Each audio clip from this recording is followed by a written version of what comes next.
Hello कौशल गुरु जी YouTube channel पर आप लोगों का हार्दिक स्वागत और अभिनंदन है। आज मैं बहुत ही धुआंधार एक चैप्टर लेकर आया हूँ।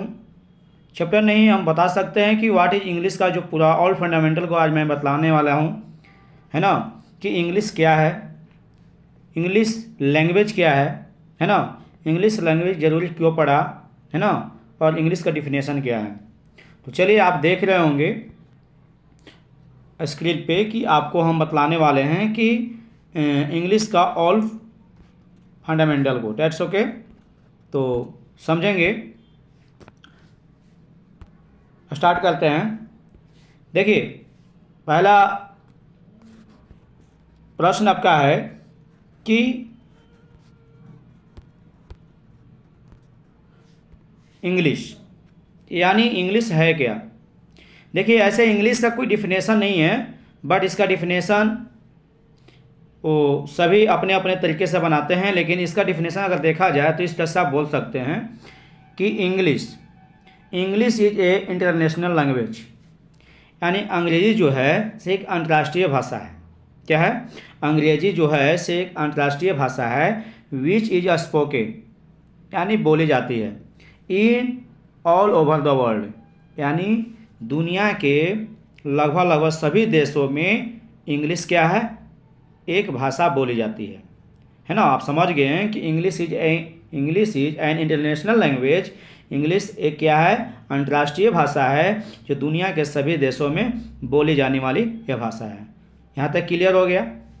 अब बात उठती है कि सर इंग्लिश का जो पिता कौन है ना। यानी कह सकते हैं कि इंग्लिश का जन्मदाता कौन है कि नहीं। तो यहाँ देखा जाए कि दूसरा नंबर क्वेश्चन है कि who is father of English, यानी इंग्लिश के पिता कौन है।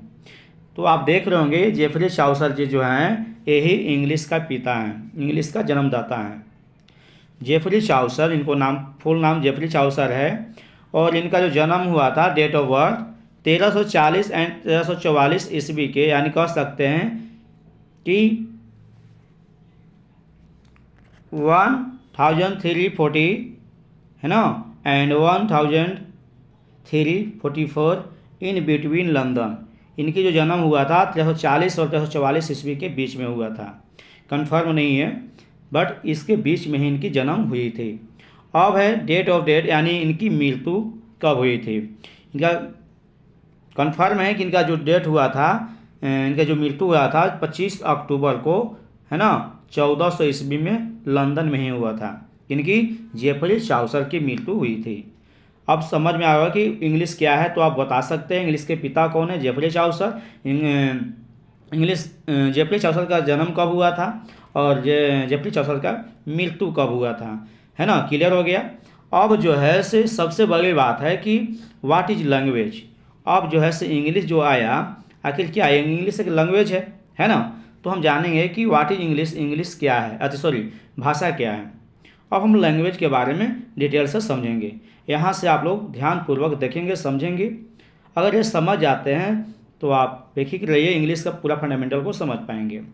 अब कहा जाता है कि लैंग्वेज, है ना, कहता है कि language is a system of, कहते हैं कि अंग्रेजी एक पद्धति है किसका, वर्ड और साइंस का, यानी शब्दों और संकेतों का, है ना। एक भाषा जो है से क्या है, शब्दों और संकेतों का यह सिंबल है, पद्धति है।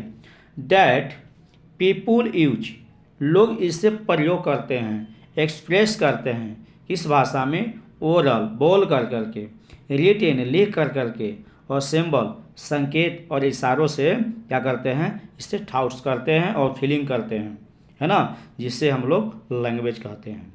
आप जानते हैं कि भाषा को 3 तरह से क्या करते हैं ये लोग, इसे इंडिकेट करते हैं। ओरल मतलब बोल कर करके, है ना, रिटन मतलब लिख कर करके, और सिंबल मतलब संकेतों के द्वारा।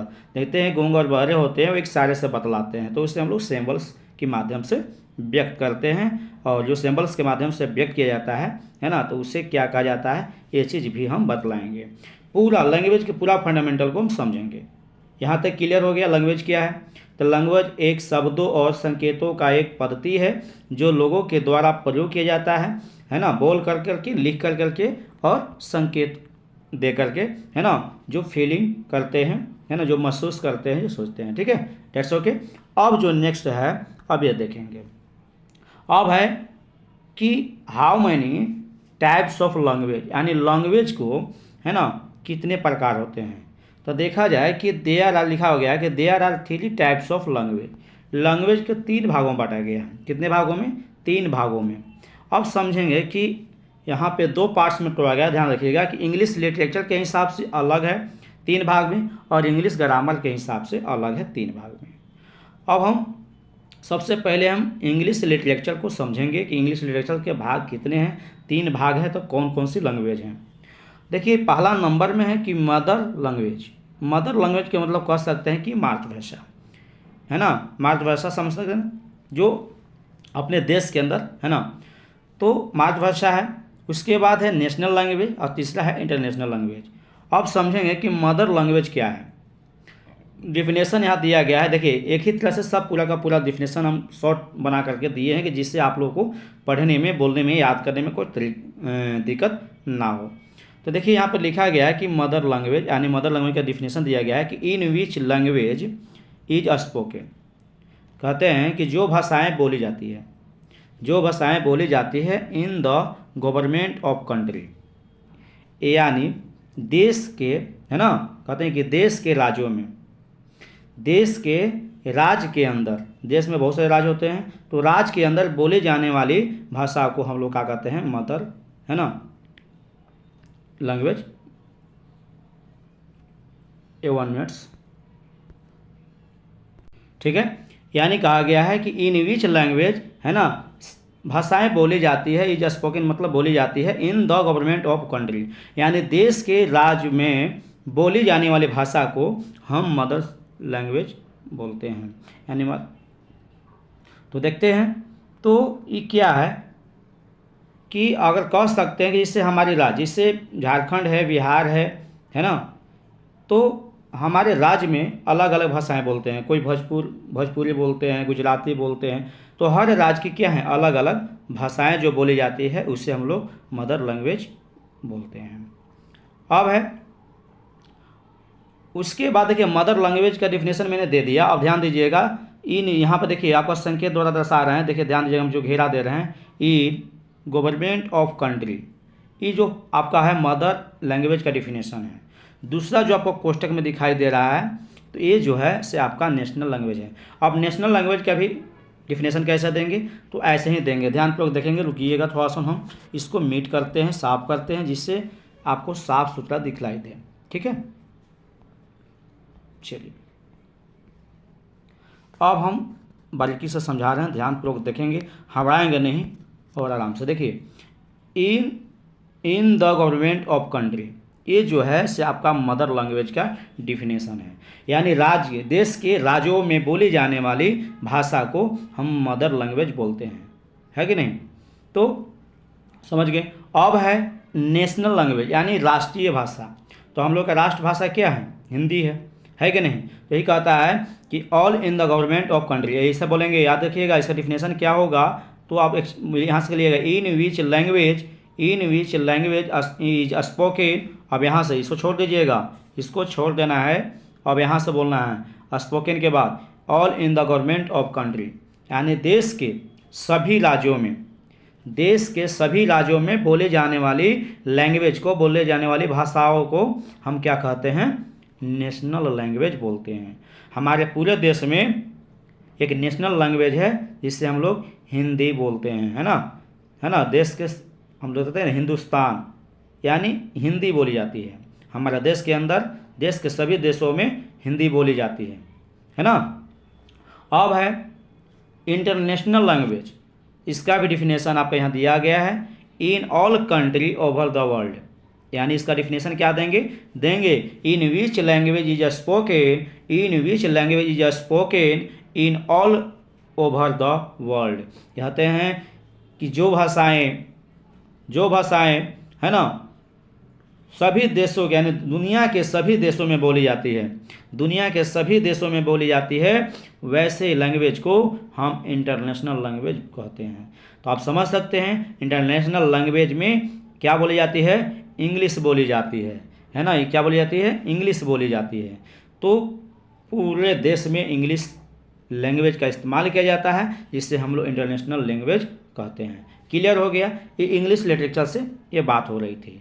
अब समझते हैं इंग्लिश ग्रामर के हिसाब से भी 3 भागों में बांटा गया है। पहला है वर्बल, यानी जिसे हम कह सकते हैं ओरल, मतलब बोलकर, है ना। दूसरा है नॉन वर्बल, यानी लिख करके, है ना। तीसरा है साइंस, मतलब संकेत, सिंबल्स मतलब क्या होता है, संकेत, इशारा, है ना, इशारा लैंग्वेज, है ना।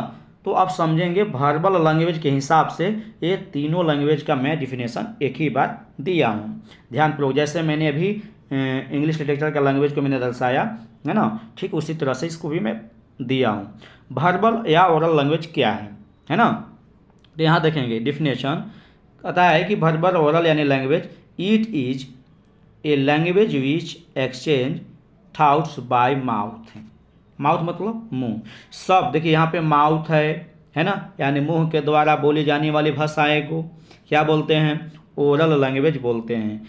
अब उसके बाद बाय के बाद क्या करना है, यहाँ पे रिटन वेज अगर लिखते हैं बाय के बाद, तो आपका क्या होगा, ये नॉन वर्बल का डिफिनेशन हो जाएगा। रिटन वेज मतलब लिख करके, है ना, लिख करके बतलाने वाली भाषा को क्या कहते हैं, नॉन वर्बल यानी रिटन लैंग्वेज बोलते हैं। अब है तीसरा में जो आप साइंस देख रहे हैं, बॉडी लैंग्वेज, यानी एक इशारा से एक, मतलब एक इशारा से बोलता है, एक मतलब ये क्या है, ये भाषा है ना, यानी बुला रहा है। तो बुलाना ये क्या है, एक इशारा के द्वारा बुलाना, ये क्या है, एक बॉडी लैंग्वेज है, यानी अपनी बॉडी के हिसाब से ये काज करता है, अपनी भाषा को दर्शाता है, जिससे हम लोग साइंस लैंग्वेज कहते हैं, है ना। तो इस वीडियो को आप लोग बढ़िया से बेहतर से समझ गए होंगे। हम आपके लिए मेहनत कर रहे हैं, अब आप लोग भी मुझे सपोर्ट करें, है ना, लाइक करें, सब्सक्राइब करें और शेयर करें। फिर नेक्स्ट वीडियो में मिलेंगे। जय हिंद, जय भारत।